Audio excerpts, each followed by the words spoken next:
Hey, hi, and hello. Welcome back for another one. It's been a few months in the running since my last video, however. Now that the year has almost came to a close, I wanted to talk about some of my favorite albums of 2023 so far and the impact that they've had on me personally and why I think they're deserving of their spot in the top 10.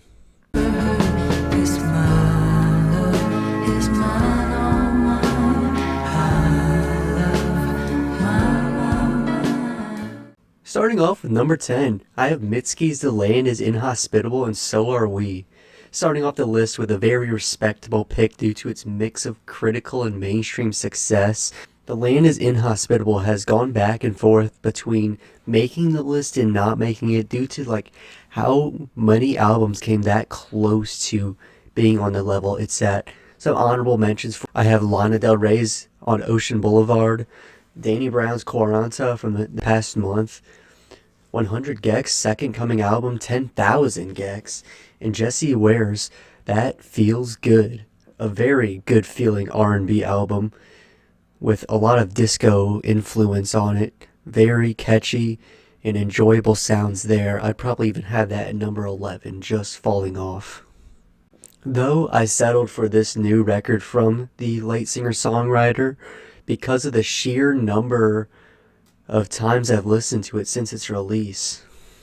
Following a more electronic-driven pop sound of her last album with Laurel Hell in 2022, a lot of fans, they enjoyed it, but they were left wanting more. So Mitski comes back a year later and gives the fans what they wanted and so much more. She combines some of the indie rock elements a lot of her older songs, especially from Bury Me at Makeout Creek, originated from, and combines it with this folky singer-songwriter kind of sound to make a super atmospheric, wintry kind of album. As well as this, she even branches out instrumentally with a more orchestral style of sound using gentle, winter-like strings, as I mentioned before, and a grand feeling of an almost orchestra or a big old church with these piano melodies as a driving factor of every song instead of the synths of her last album. It's why I feel like she's really came back to form and has made something absolutely beautiful.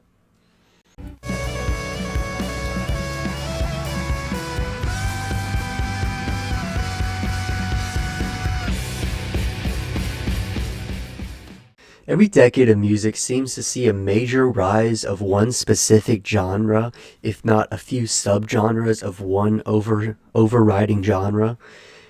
For example, new wave surged in the 80s, grunge and alternative rock soared up in the 90s, a resurgence of pop music in the 2000s, trap rap in the 2010s, and now post-punk becoming the new critical masterpieces in the past 3 years with bands like Black Country New Road, Black Midi, Idol, Squid, or Shame coming out of the Brixton Underground in the UK.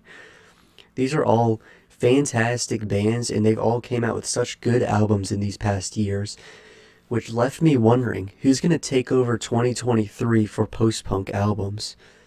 And that's when I heard this new one from an upcoming act named Maruja. I don't know if I'm saying that right, but they created this masterful EP, Knocknarea. I don't even know if I'm saying that one right either. It's a very bold statement that tried to push all these bands to the side and say, hey, we want room at the table too. We deserve the attention with you guys. And they did just that perfectly. The EP feels like a full-fledged album despite being just an EP with its very distinct and forward sound. It incorporates the instruments of jazz music with horns taking the lead rather than guitars, but uses these instruments to build up a dark atmospheric sound similar to a band like Godspeed You Black Emperor did with their dark ambient kind of music they made. Especially so as seen on F Sharp, A Sharp, Infinity, one of my favorite ambient records of all time. Singer Harry Wilkinson of Maruja ties a complete bow on the present the dark instrumentation creates with his distinct echoey vocals, which have the aggression of Joe Talbot of Idols, but the despair of a former Isaac Wood of Black Country New Road.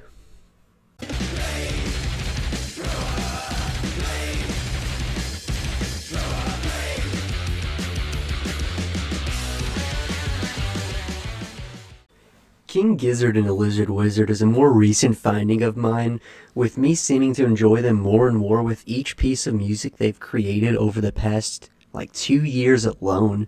They've made so many albums in such a short span of time, and it's such an impressive thing to look at. And with this, the band's always kept a overall feeling of experimentalism and diversity when it comes to these new albums and their new sounds. However, it was anyone's guess that the psychedelic prog rock type of band would come through out of nowhere with a full-on 80s thrash metal album. The cover art very correspondingly shows how heavy this album is, as you can see here. The whole album feels completely badass. That's the best term I can put it in. As well as this, while the sound of the guitars and drums and all the corresponding instruments sounds sheer, heavy, and awesome, it's the lyrics that stand out the most for me, as they often do for the band. They continue their common lyrical trope of discussing the faulty natures of capitalism in its regard to the climate crisis. They do this with the most heavy metaphors out there, like the flame thrower, symbolizing the burning fossil fuels by major establishments at the heart of capitalism. This is all tied back into PetroDragonic Apocalypse to be able to perfectly honor the sound that was established in the 80s while still adding their own subtle, unique aspect to it with their personal lyricism.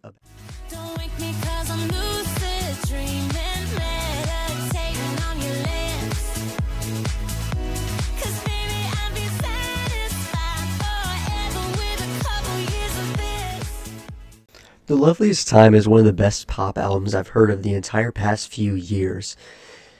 If you saw one of my older videos on it, which actually did really good on the channel, me reacting to the video, I would highly recommend checking that out, as I sum up my overall thoughts on it much better than I'm going to do here. But this whole thing flows better than any other said pop album of the past few years. The way the theme develops about falling in love, falling out of love, and falling back in love is done perfectly, and The Loveliest Time doesn't try to push its concepts and lyrical matters, rather doing so in subtle attributes. I've been enjoying this album a ton since I first heard it many months back, and it's been so clear why. It's thematically enticing, catchy, and has some of the best produced pop songs I've heard of this year, like Psychedelic Switch or Stadium Love.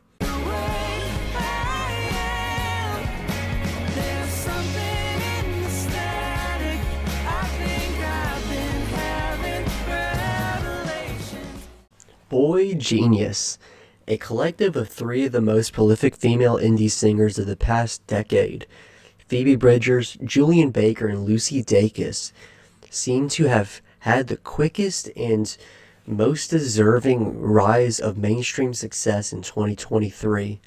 Though they don't have as much streams to prove so, while still having a lot, they've quickly become a sensation in the younger music fan base, especially around a certain group of fans, Taylor Swift fans.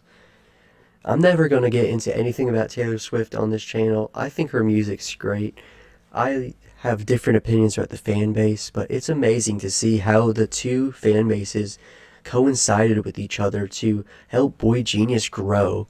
And the way they did this was Boygenius fronting Taylor Swift on her recent Eras tour around the United States.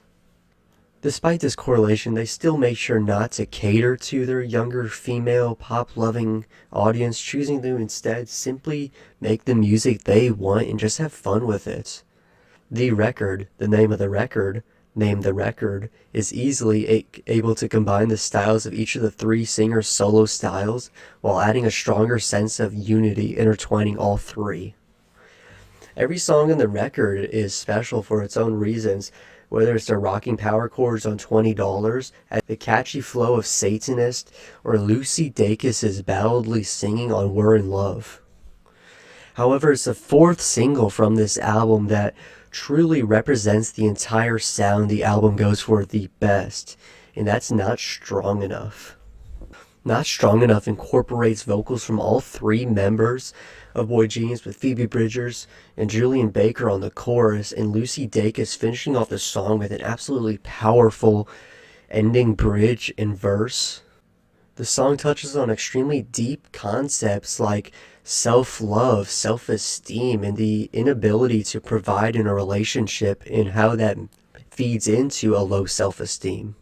As well as this, there's an overarching fear of intimate commitment, all explored in this song, with lyrics like my personal favorite, "Not strong enough to be your man, I lied, I am," just trying to lower your expectations. Lyrics like this paired with Lucy Dacus' explosive climax near the song's end sends chills down my spine every time I listen to it. It just makes me realize the vast artistic genius the three have, and makes me so excited for them to possibly release more music going forward.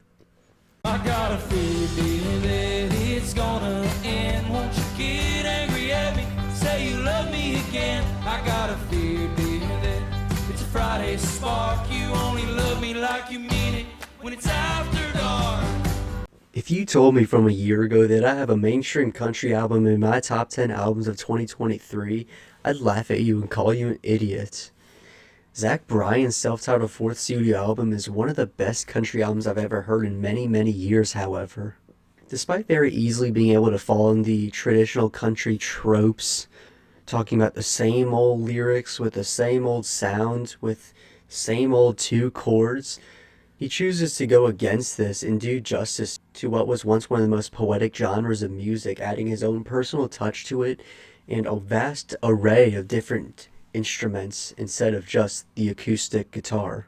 He lyrically honors the old greats with poetic singing about uniquely personal themes relating to his own mental health after the unfortunate passing of his mother just a few years prior. He fuses many different instrumental elements like the horns, punchy drums, electric guitar lines, and even piano melodies together to always keep for an interesting feel throughout.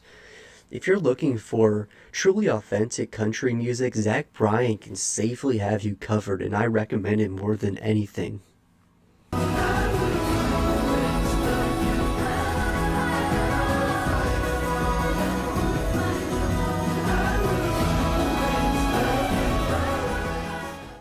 I'm sure almost everyone's familiar with the singer-songwriter Sufjan Stevens, or at least has a decent knowledge about the music he became renowned for. Albums like Carrie and Lowell in Illinois had much critical acclaim as well as commercial success for the really interesting sounds he created with them. He took folk music, which was very reminiscent of the earlier artist of his region, Elliott Smith, and added his own more modern feel to it, which is a vast change that was pretty much not heard at that time. Illinois, for example, had these very optimistic instrumentals despite more melancholic vocals from Sufjan Stevens. And Carry On Lowell, on the other hand, making it so renowned is the just heartbreaking sound of it. It's soulful, echoey, and just devastating because of the lyrical matter and the depressing vocals. Despite being on this run for decades with those two albums as well as so many more, he's always kept a level of secrecy about his personal life. He always kept a very restrictive public appearance, rarely discussing his personal matters in interviews and other sources. Most speculation about his life, for example, came solely off of song lyrics of his. Though this still holds up true to this day, he broke that shield for just one moment in a truly devastating moment of his life. Evans Richardson, the longtime partner of Sufjan Stevens, had unfortunately passed away in April of 2023. He stated that the entirety of the album of Javelin, placed right here, later released in October, was a dedication to the young man. Sufjan Stevens is a creative mind that gained a vast reputation as the man that makes you cry. The sentiment proved more true than ever with the new album, as he channeled his inner craft for all these years and let it all out at the perfect moment for such a personal experience he had to suffer with. The whole album takes the listener on a cinematic journey with its smooth winter forest-like setting it builds, which only gets complemented by the melancholic vocals of Sufjan. With these vocals in question, there's an extremely impressive level of penmanship in the singer. Each song seems so seamlessly poetic and is able to build up the entire world created, as well as introduce a bunch of existential conceptual notes. The major example of this concept throughout the album is love and loss, which in the way Sufjan Stevens discusses this matter is truly awe-inspiring.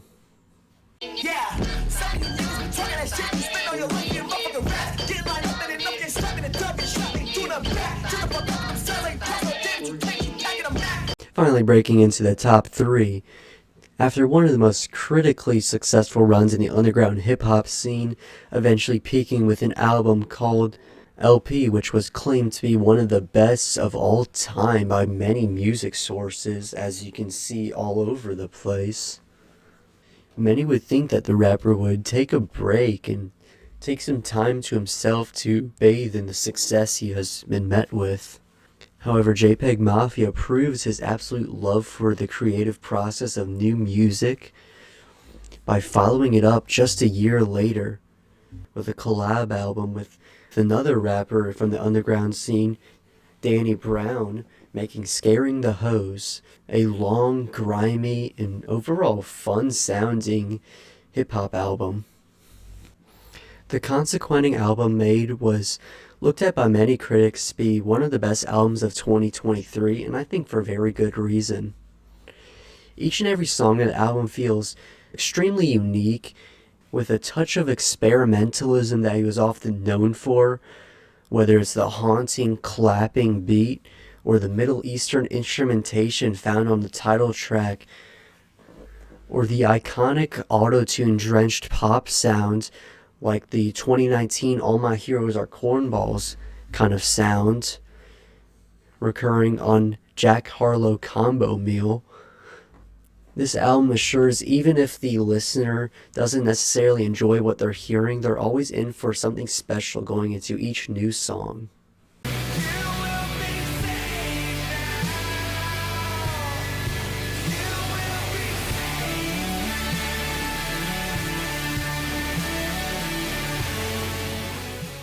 Before we talk about the second album, I want to mention just how much of an impact these last two have had on me throughout the year.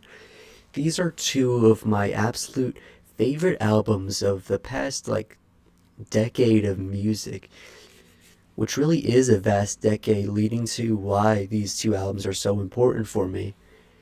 They hit every single aspect of an amazing album, like the sonic ability, the conceptual ability, as well as the pure, raw creative force. Foo Fighters, But Here We Are is one of the greatest pieces of music the Foo Fighters and even Dave Grohl as a monumental solo musician have ever came through with. Yes, I know that's an incredibly bold statement, but allow me to explain myself here before I get flamed for that one. Former Nirvana drummer turned rock and roll superstar with his solo career and later on Foo Fighters has seen widespread success over the past 2 decades of writing and performing some of the most instantly recognized songs of all time, like Everlong, My Hero, or The Pretender. However, like any popular rock band which overstayed their success, they eventually saw a drastic downfall into bland radio hard rock. The band's previous 3 albums, as you can see here, here, and here, proved this common trope more than anything else of a once amazing band completely falling off. This all changed, however, after 2 of the most painful experiences frontman Dave Grohl ever experienced in his entire life. The passing of his closest family member with his mother, as well as his drummer for Foo Fighters, Taylor Hawkins. After taking his time mourning these losses in a newfound mature way Dave Grohl became accustomed to throughout his professional life, He was able to transcribe his correlating emotions seamlessly into a bittersweet sentimental ode to the two with a new piece of music. He looked at the moment and took the time to sit down on the drums for the first time since the Foo Fighters debut 2 decades before. He played his heart out for 50 minutes straight. While every song is amazing in their own right, any person who has listened to this album in full can agree that there's 2 songs that absolutely stick out over the rest. The Teacher, being the second to last song on But Here We Are, completely changes the tone of the album up until this point. It's the longest song of the entire Foo Fighters run of a very vast musical discography, clocking in at just over 10 minutes long. The Teacher finally addresses the elephant in the room that had only been subtly mentioned throughout the album before. It sees Dave Grohl perform these mighty drum fills throughout, reminiscent of those of his time from Nirvana, which completely drowns out the sorrowful vocals screaming, "Wake up."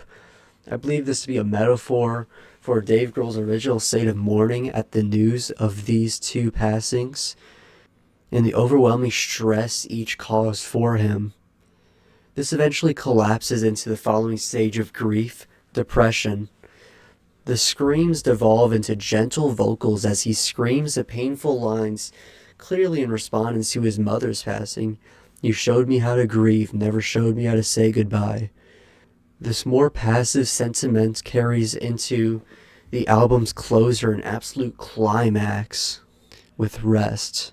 The song resolves any of the loose emotional ends created in the energetic first half of The Teacher, with smooth acoustic lines and an echoey set of vocals singing, "You can rest now."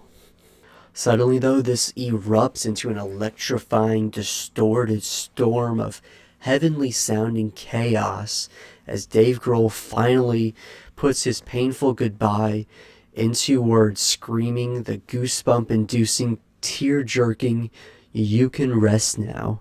You will be safe now."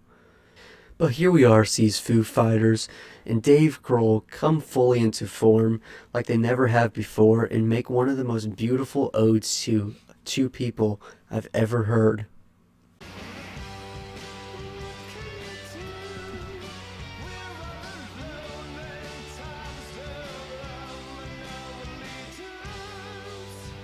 From the first time I heard the first single released for this album, Emotion Sickness, I knew there would be something incredibly special about this one, and it wouldn't just be another lifeless hard rock album like, unfortunately, the band's previous album in 2017 with Villains. The album has a perfect balance between melodic points as well as a hard rock swagger they made themselves known for back in the early 2000s, with albums like their self-titled Queens of the Stone Age as well as Songs for the Deaf. As well as these 2 major positives making In Times New Roman stick out from the bombard of generic rock. In Times New Roman makes sure to soar far up and beyond from even just that level, which many listeners would have been perfectly fine settling for to start with. The record has a resounding sense of tension, passion, and a personal sentimental note from singer Josh Homme. During the writing process of In Times New Roman over the past few years, Josh Homme had faced 2 catastrophic events in his personal life. I'm only just now realizing how that's such an uncanny resemblance to my number 2 favorite album of all time, but here we are with frontman Dave Grohl also losing a very personal friend to him. Frontman of Queens of the Stone Age, Josh Homme, lost the previous frontman and closest friend to him, Mark Lanegan, just previously. As well as this, the second event to lead to the creation of this masterpiece, Josh Homme had mutually divorced his wife of 14 years, which led to a horde of false accusations against him and custody battles everywhere. These 2 very emotionally impactful events bring us straight into In Times New Roman a year later after Mark Lanegan's death. A heavy, introspective, cinematic, and most of all passionate record, which can already be seen as a staple for the band's discography, was made.